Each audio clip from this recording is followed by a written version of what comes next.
taking a look now at the LCD screen placement, the keypad placement, throttle placement, and the cutoff switch placement. We're going to take a look at which way we can do this best. I have here the LCD screen, which would be installed first. So what we would want to do is just take a quick look at the angle here, make sure that you have the LCD screen placed the right side up. There is a small printing on the back that is going to be facing the right side up here, so that'll be an indication of that. So we're going to just take a quick peek here. I'm going to usually, with most of the installations, start with the LCD screen. I find that is going to just be a good way of anchoring down the cables so that they don't get away from you. Okay. Oh.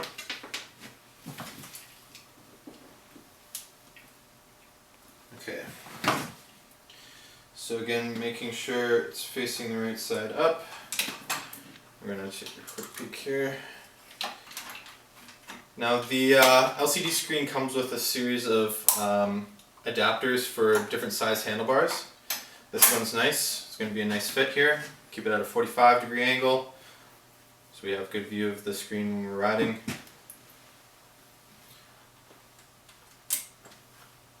Place these in spot here.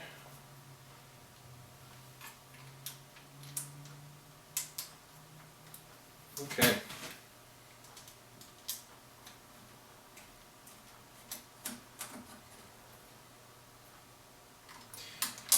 So once we get this set in place, it's going to make getting everything in their right spot a little easier here. So we have the keypad here. We won't need to take off any of the controls or adjust anything to install the LCD screen and the keypad because they come with a flexible plastic clamp that will bend around handlebars quite easily.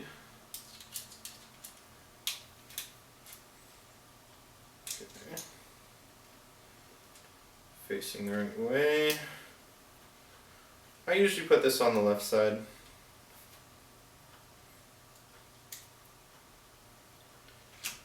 I keep it close to the LCD screen, far away from the controls, because I may have to adjust the placement of the controls in or out, so depending on accessories and such. So we're going to take a look at the cable routing here and make sure that it goes around the outside to the back.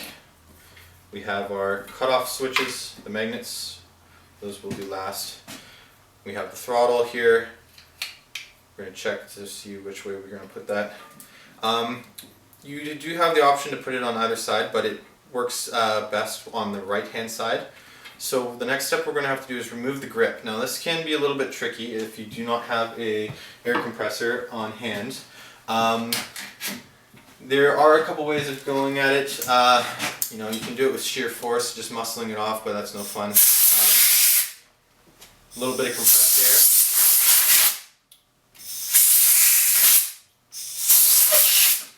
Kind of goes a long way here.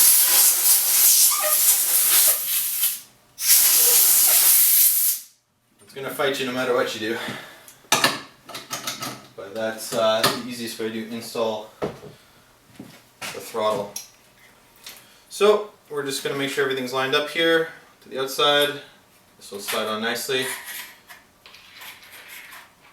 And we can have this kind of sitting in a variety of different placements. Before we slide the grip on, we have to make sure that we have the black little spacer, this little triangular circular shim is going to go in between the throttle and the grip. This is so that the throttle body doesn't get stuck on the grip when you throttle down. So I'm going to take that grip. Oh, just going to slide on for me here. Yep.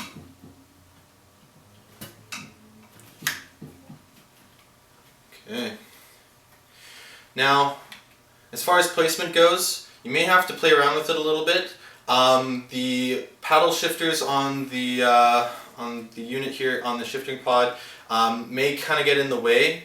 You want to make sure that the paddles actuate. Sometimes they bottom out against the shifter. It really depends on bike to bike. So in this particular case, I have a setup that's going to work for me.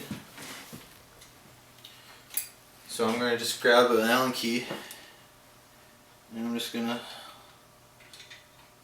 get that where I want it here.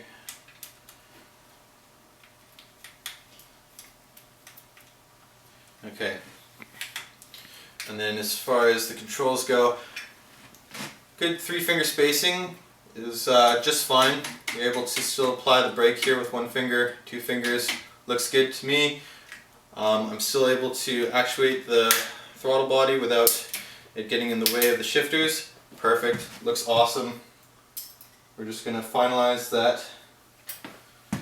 Oops. Again, you don't want to over tighten these. Just finger tight is good so that you can still move the shifter and the brake. Perfect. Looks good. So I've got the placement all right here. What I did on this side, I'm going to do on the opposite side. So I'm just going to take a measurement here. I'm going to shift the brakes and the lever over a little bit. Take a quick look at positioning. I have to bring that down just a slight hair. Looks good. Again, we don't have to go overly tight on these. We got enough room with the keypad. And we got room for a bell. Cool. So once we've got that up to par here, we'll take a look at the cable routing. Again, you have the option of running through the cables. You can get around with that, and then we'll go along with the installation of these afterwards.